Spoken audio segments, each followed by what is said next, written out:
ये सवाल हम सबके मन में कभी न कभी आता है कि स्पिरिचुअलिटी मतलब आध्यात्मिकता और हमारी ये जो रोजमर्रा की भागदौड़ वाली जिंदगी है, क्या इन दोनों को एक साथ जिया जा सकता है? तो आज हम एक ऐसे ही महापुरुष के जीवन में झांकने वाले हैं जिन्होंने हमें इसका रास्ता दिखाया। नाम है रामकृष्ण परमहंस। और देखिए, रामकृष्णता ये जो दर्शन है ना, वो आज भी उतना ही पावरफुल है। वो हमें ये सिखाते हैं कि भाई स्पिरिचुअल होने का मतलब दुनिया से भागना बिल्कुल नहीं है, बल्कि उसे गले लगाना है। सोचिए, अपने काम, अपना परिवार, अपनी सारी जिम्मेदारियां निभाते हुए भी ईश्वर से जुड़े रहना, बस यही बैलेंस, यही संतुलन उनकी पूरी शिक्षा का सार है। तो चलिए शुरू करते हैं उनकी यात्रा, एक साधारण से गांव के लड़के से एक महान आध्यात्मिक गुरु बनने तक का सफर। उनकी कहानी असल में एक गहरी खोज की कहानी है, एक ऐसी खोज जो शायद हम सबको खुद की खोज के लिए इंस्पायर कर दे। तो बात है साल 1836 की, बंगाल का एक छोटा सा गांव कामारपुकुर। यहीं एक गरीब लेकिन बहुत ही धार्मिक परिवार में गदाधर का जन्म हुआ।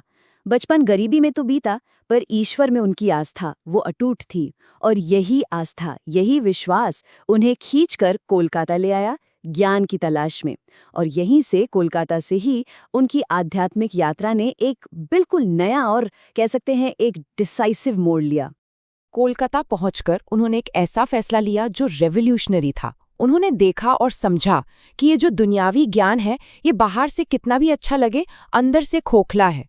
और उन्होंने तय किया कि वो अपना जीवन उस आध्यात्मिक ज्ञान के लिए समर्पित करेंगे जो असल में, जो हमेशा की शांति दे सकता है।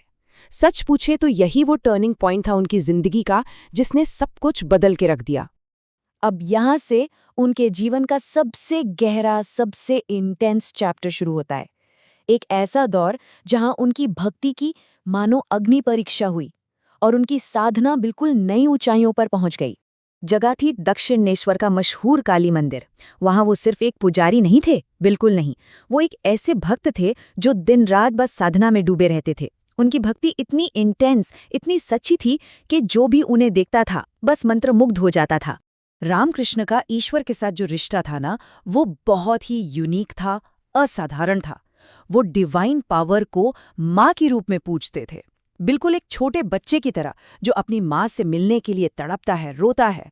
और यही गहरा पर्सनल कनेक्शन उनकी पूरी साधना का, कह लीजिए, केंद्र बिंदु था।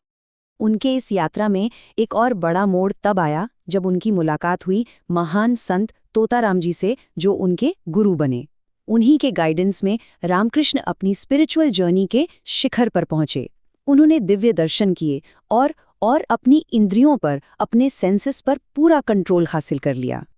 तो इतनी गहरी साधना के बाद जो ज्ञान बाहर आया, वो बहुत सिंपल था पर रेवोल्यूशनरी था। उनकी टीचिंग्स आज भी हम सबको जिंदगी का सही रास्ता दिखाती हैं। अच्छा, एक बात सोचिए, कोई आकर ये बताए कि एक ऐसे महात्मा है जो लकड़ी की खड़ाऊं पहनकर नदी पार कर सकते हैं, मतलब पानी पर चल सकते हैं, तो इस पर रामकृष्ण की क्या प्रतिक्रिया रही होगी? क्या लगता है? उनका जवाब था, बस 2 पैसे। हाँ, 2 पैसे। उन्होंने समझाया कि इस चमत्कारी शक्ति की कीमत बस 2 पैसे है, मतलब एक नाव का किराया। उनका मैसेज बिल्कुल क्लियर था, अपनी स्पिरिचुअल एनर्जी को ईश्वर को खोजने में लगाओ, न कि ऐसी फालतू की शक्तियों के दिखावे में। यही रामकृष्ण की खूबसूरती थी। वो बड़े बड़े कॉम्प्लिकेटेड स्पिरिचुअल ट्रूथ्स को बहुत ही सिंपल एग्जाम्पल से समझा देते थे। जैसे उन्होंने कहा कि जीवात्मा यानी हम सबकी आत्मा और परमात्मा यानी सुप्रीम सोल, ये दोनों एक ही हैं। कैसे? ठीक वैसे ही जैसे पानी का एक बुलबुला और वो पूरा का पूरा समुंदर, दोनों हैं तो एक ही चीज, पानी। एक और बड़ा पावरफुल एग्जाम्पल दिया उन्होंने। बोले कि जैसे एक गंदे शीशे में सूरज की रोशनी रिफ्लेक्ट नहीं हो सकती, ठीक उसी तरह एक इम्प्योर मन, एक अशुद्ध हृदय ईश्वर के प्रकाश को महसूस नहीं कर सकता। मतलब साफ है कि सेल्फ प्योरिफिकेशन, आत्मशुद्धि ही स्पिरिचुअल प्रोग्रेस की असली फाउंडेशन है। तो फिर उस हायर कॉन्शियसनेस तक पहुंचने का रास्ता क्या है? वो बताते हैं, सेल्फलेस एक्शन, ऊंचे आदर्श, दया, पवित्रता, प्रेम और भक्ति। और ये सिर्फ गुड क्वालिटीज नहीं हैं, बल्कि ये एक बदली हुई और मीनिंगफुल जिंदगी जीने के पिलर्स हैं, स्तंभ है।